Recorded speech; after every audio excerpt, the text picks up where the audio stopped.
All right, so this is the one that I feel like, I don't know why I haven't made a video on it yet, but it's on LinkedIn. So I have a pretty robust LinkedIn. If you go onto my LinkedIn, it is linked down below in the description, but it's also on my channel. I wanted to talk about like the 3 ways I use LinkedIn, but also how you can spruce up your LinkedIn.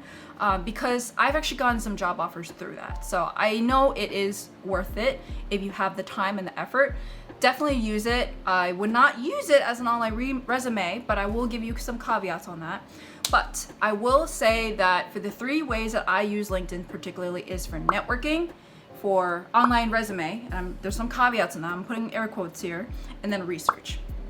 So when it comes to those, I'm gonna break it down to those 3 ways, how I would spruce up your LinkedIn, how would you best optimize your LinkedIn to be able to use those 3 ways to do it. And there's maybe so many other ways, just let me know in the comments below if there's other ways that you use LinkedIn for. But these are the 3 ways that I primarily use for, and I optimize for that exact way. First one is networking. So networking, I feel like is very obvious. You can just like literally search up anyone out there, and then you can just connect with them and then send a message and maybe even hop on a call. But I'm gonna talk to, and I've actually made some videos over here on how I've done that with networking when it comes to LinkedIn, and some call outs as well of like what you shouldn't do, what you should do, and in general, like how I've used LinkedIn for it. But the first thing for networking is you need to realize everyone there is for networking. But whether they're there for a job or not, but the whole premise of LinkedIn is it's a social network. It's a professional social network. So that's the main purpose of it. Everything else comes second, but the whole purpose of why LinkedIn was even created in the first place is really to connect with other people, either people you've met or people that you haven't met. So the way that I've done it for LinkedIn mostly is like I connect with people I've met professionally at school or through an organization or through work. So I use that to connect, and then you can usually see as like and I'm not gonna give LinkedIn basics. There's so many videos and contents on that, but like you would see like a 1 if they're their first connection. And then you would see like a 2nd and 3rd if they're farther away from you. So what I've done for networking is that depending on what I'm looking for, let's say for example, I'm looking to get a job. And if it's just a job, then that's where it gets a little bit tricky. I would always recommend when it comes to the networking portion of it to fine tune exactly what industries you're looking for, what exact roles you're looking for, and you can type that way. And this is actually gonna go into the 3rd category, which is research. I will talk about it a little bit more there. But I use my networking to inform my research. So in this case for networking, let's say I was interested in Google, and I'm gonna give you a true story here. So the recruiter reached out to me and I was like, oh, I'm so interested in this role. This is like a role I've never heard of. So of course I was interested in it. But at the same time, I had no clue what this role was. Like the description and the actual job description was so broad, I had no clue what it was. So I actually ended up looking the exact words, advertising solutions architect, at Google, and I try to look for someone in New York because usually these kind of roles could be very localized, but it's also really cool that if I have someone that's in New York, I can also meet up with them at one point, talk to them at one point, and then they can be the ones that I will connect with as like my first connection. But so that's exactly what I did, is like I reached out to that person, I pinged them through like a LinkedIn message. At first I was not connected with them, so I had to literally write a message and say like, hey, I like applied for this role, so-and-so, and I realized that this role was something that you have. Later did I find out that the roles were really different. It's very vast. I didn't even know what my exact product was gonna be. I found out later on in the hiring manager meeting that it's actually on shopping. But when it comes to the role itself, it's completely different. So even though I did work with her on like what the role is about and why she got hired for it or why she went for this role, it's gonna be completely different for me. However, the process is still very similar. So I also was very strategic and looking for people that were hired within the past year, so during the pandemic basically. So I had an idea of like what the process will be, because processes do change year over year, especially because of the pandemic. So maybe, you know what, I just kind of use it for the sake of research. I'm just going to go into the 3rd category as well while I'm here, research. So I use this networking opportunity to be able to do some research on this role, but not even that, on the interview process as well. So I took a lot of notes on like things that she said I should take in consideration, that I should prepare for. She did not give me any questions. She did not give me anything that they will ask me specifically. She just gave me like, you should know about this during this interview. You should know about this during this interview. And again, completely different products too. So even those are going to be completely different. But she did explain to me the process of the interview process. Like, oh, was she the only one in the interview process and it's just a matter of if she's hired or not, or is like multiple people in the final round and then this chosen, like just those little dynamics. It helps me a little bit on understanding like how I should best position myself. But when it comes to that, I mostly use networking to be able to help with research, but I've also used networking to be able to make new connections as well. So when I was trying to make into product management, I actually was reaching out to a lot of product managers that are in the New York area that came from consulting. So what I did was like I literally looked up product managers and I looked up consulting. I forgot exactly what search terms I used, but I used particular words like that: product manager, consulting. And then I went through the profiles and tried to find the ones from New York to ask them like, hey, how did you actually move from, and I've had a few that actually were willing to hop on a call, and some that were just writing it through chat, and some that actually went over my resume. In the end, I didn't even go for product management, but it pretty much helped convert my consulting background into tech. So that actually helped a lot. So in that case, I actually reached out to them and we had a connection either through like LinkedIn message or phone call or resume revision. Some of them have actually done a really good job. Like I'm actually surprised how much time and effort they provided for me. But it basically goes to show if you really fine tune how you reach out to them, because I was asking them in a very specific way, say like, hey, I've noticed you're in consulting and I'm trying to go transition into product management or in the tech world. I would love to pick your brain a little bit about this, how you've done it, what have you done to position yourself, any like lessons learned or things I should do to position myself properly. And I learned a lot about that in terms of like the particular areas of products. So for example, B2B, B2C, or if I were to go to a tech company, if I were to go to a non-tech company and be in a tech role of it, there's a lot of different nuances that I was able to learn through that. So again, the networking translated into research. Likewise, later down the line, I've actually had one of them reach out to me and say like, hey, it would be great if you can refer me to this role at Google. I'm like, yeah, I would be down because you helped me too. So this is the networking portion of it. Like even though I reached out to them for research or to learn a little bit more, this is the building of the network. It's a two-way street. So even if you're a student right now, you feel like, oh, I have nothing to offer. Down the line, when you've gotten that role or two roles, you have something to offer for something that someone needs. Another thing that people have done was like, hey, I noticed you're connected to so-and-so. Can you tell me about that person? Can you connect me to this person? I've had a lot of people that have actually said like, hey, so-and-so connected me to you because you have a YouTube channel or because you're on LinkedIn or that kind of thing. And it sounds like something that you'd be able to help. I've had so many people connect to me. And because of that like warm call I consider is like someone that's not a cold call. It's like you got some kind of connection of some sort, or you've been able to introduce yourself in a way that it's more of a warm call than it is cold call where you don't know a single thing about that person. I've been able to actually reach out to them because that means they show like they've done the initiative, they've actually followed through. They're not just some random person that just wants to talk to someone from Google or Accenture. They actually wanted to talk to me particularly. So naturally I would pick up the call and a lot more. And I would even say like, hey, I'm happy to message you on LinkedIn if I don't have time, and then I have a little spiel that I actually copy and paste on like if you want free coaching, if you want paid coaching, or if there's someone that I'm connected with directly, like if they're in Phi Chi Theta, if they're at BU, or if it's someone I personally know that connected me, I will hop on a phone call. But for the most part, I can't do that for everyone because that's like, I would have like 10 calls per day and I can't really accommodate that. So I'm sorry if you're one of those people, but if you're like a warm call to me, I will pick up the phone. Just because that person has connected me and I don't want to let them down. So that's what I would say about LinkedIn. There's the networking portion, there's the research portion that I kind of talked about. The most important one, in my opinion, when it comes to job searching is the online resume part. This is where it gets a little bit tricky because in my case, I was looking for like solutions consultant and I was looking at product manager. There's two different roles, and you know, like you're technically supposed to tailor your role for every single role out there. But how do you do that if it's like an online digital resume of that? So how do you tailor to the two?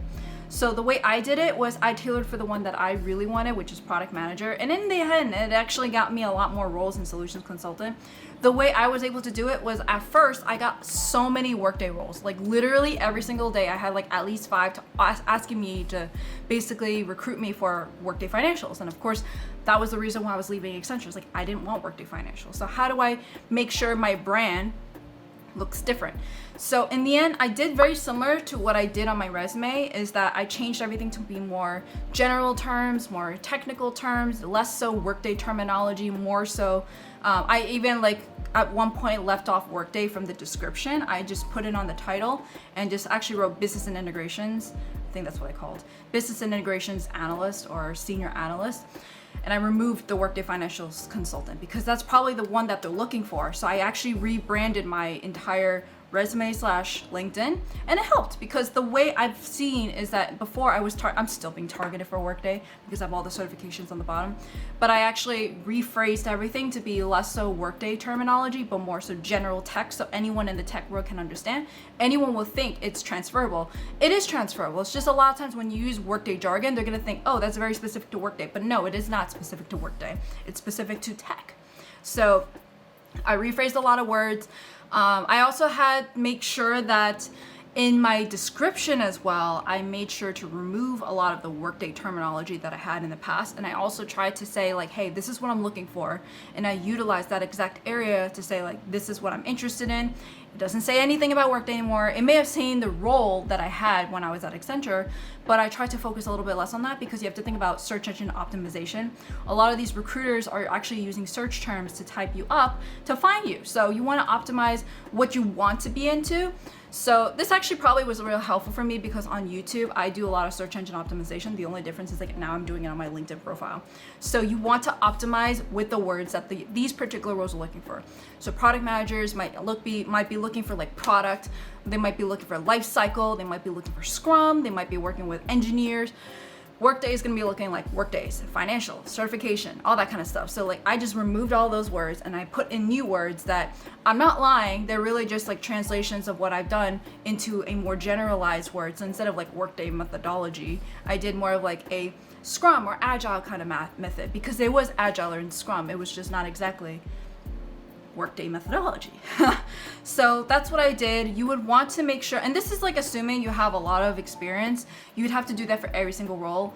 For a lot of my college internships, I didn't really touch, but the good thing was I actually did have a product management role in college, so I was able to use that.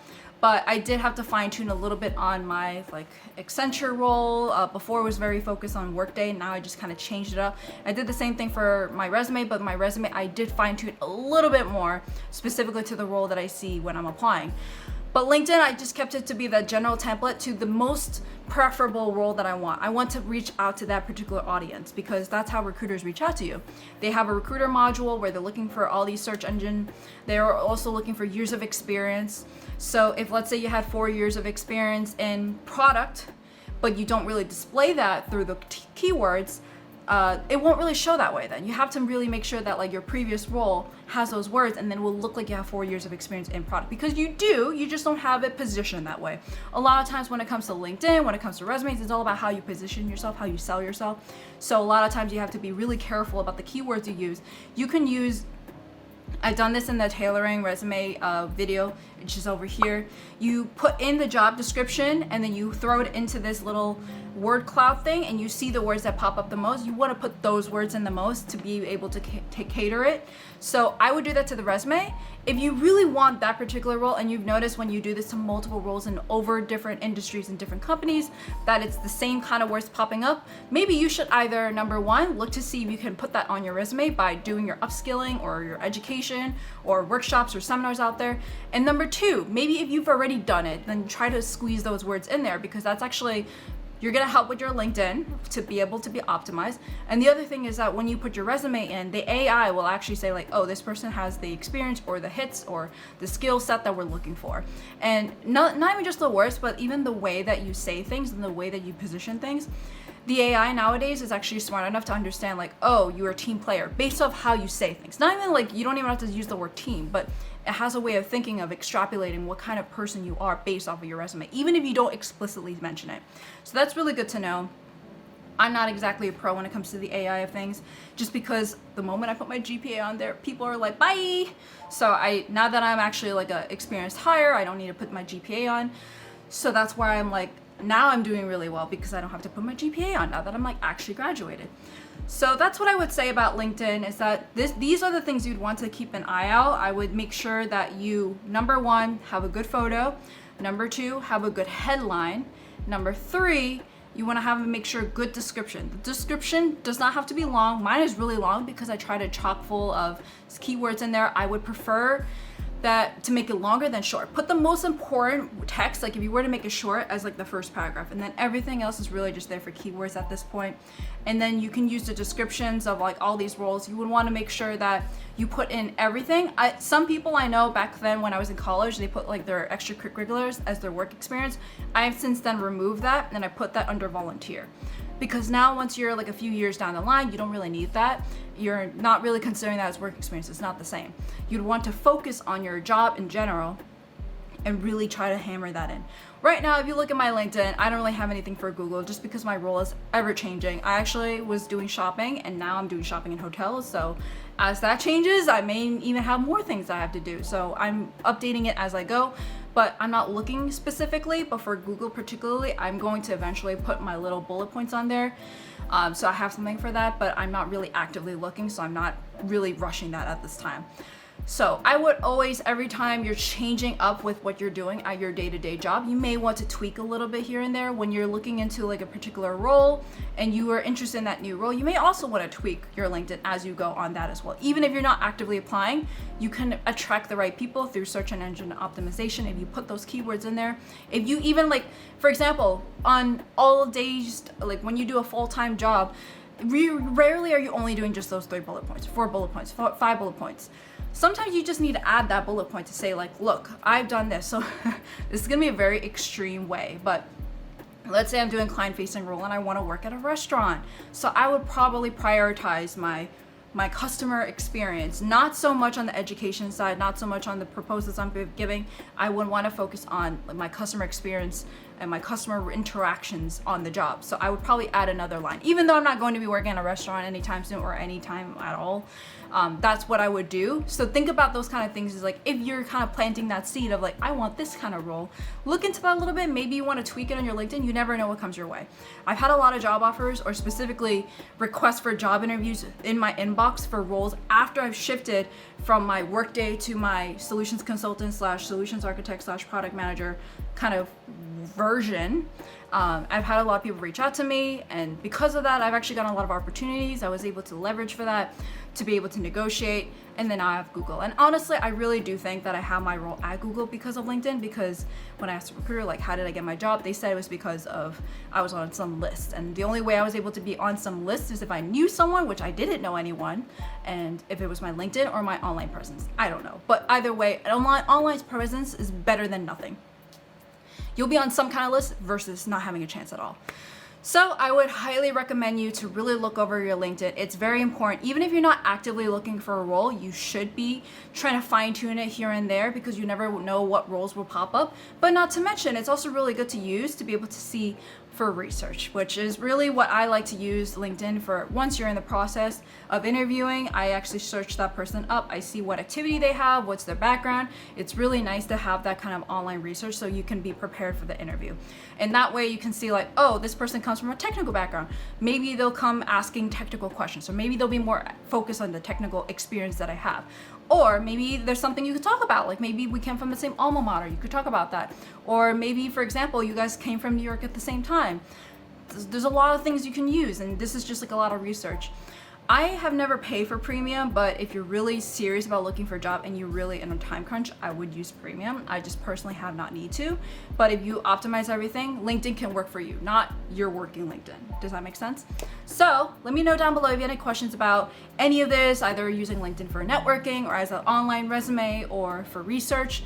This is a lot. I know it's a long video. It's like 18 minutes at this point, I think, from the recording. I don't know how much it will be cut down, but hopefully this is all very helpful for you. Thank you so much, and see you guys next time. Bye.